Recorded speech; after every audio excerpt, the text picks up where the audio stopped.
Nous sommes ici au sommet de l'élevage qui a lieu dans un bassin allaitant important de l'Hexagone. Alors Bernard Malabirade, vous êtes président d'Interbev région Occitanie. Comment se porte la filière? Il y a une baisse de la consommation en ce moment. Expliquez-nous. J'ai envie de vous dire, la filière se porte bien, sauf au niveau de l'élevage. Parce que l'élevage produit du mieux qu'il peut, les prix ne remontent pas. On a un vrai problème de partage de la valeur sur notre filière. Donc effectivement des difficultés en amont, mais globalement des valeurs de plus en plus fortes sur des produits comme le steak haché qui se diversifient, qui montent en valeur. Et donc quelque part la filière globalement va pas si mal que ça.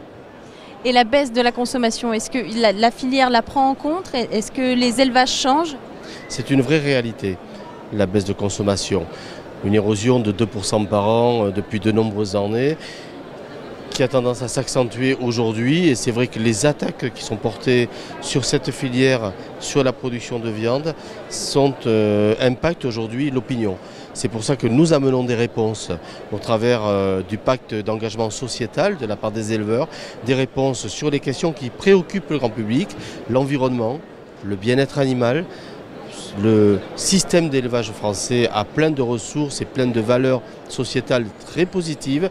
Ces externalités positives, on essaie de les amener devant le consommateur pour qu'il accepte effectivement l'élevage et qu'il accepte cette consommation de viande. Alors ici au sommet de l'élevage cette année, il y a eu un certain nombre d'actions des véganes. Vous me parliez de pacte sociétal, justement sur la défiance anti-viande. Est-ce qu'il y a quelque chose qui est organisé pour ça? On ne s'occupe pas de ces associations abolitionnistes. Nous travaillons avec les ONG, de nombreuses, notamment les welfaristes, qui veulent améliorer les conditions d'élevage, et les éleveurs, qui sont très sensibles à leurs animaux, veulent aussi améliorer leurs conditions d'élevage dans ce dialogue avec les organisations, les ONG. Les abolitionnistes, L214 et les autres, pour nous, cherchent un autre modèle de société, très différent. Où l'homme est l'égal de l'animal ou l'animal est l'égal de l'homme. C'est quelque chose qui est complètement inconcevable pour la plupart d'entre nous, et une grande majorité de concitoyens ne partagent pas ces valeurs.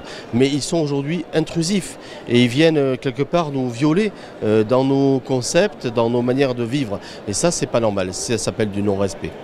Et votre sentiment en tant qu'éleveur? Mon sentiment vis-à-vis de ces gens-là, j'ai envie de leur donner l'irrespect qu'ils nous montrent.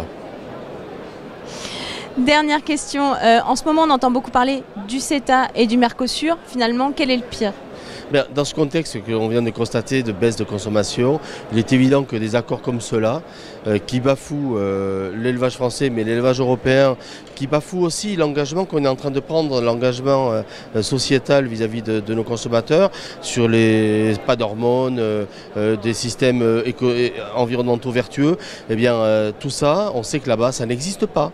C'est complètement bafoué, eh bien on va importer des produits que ne veulent pas les citoyens européens. Eh bien, on va les importer de force du CETA, mais aussi des Mercosur, des pays du sud de l'Amérique, pour échanger des avions ou des services bancaires. Donc il faut aujourd'hui sortir de ces négociations l'agriculture et les produits agricoles. Bernard Malabirade, je vous remercie. Merci à vous.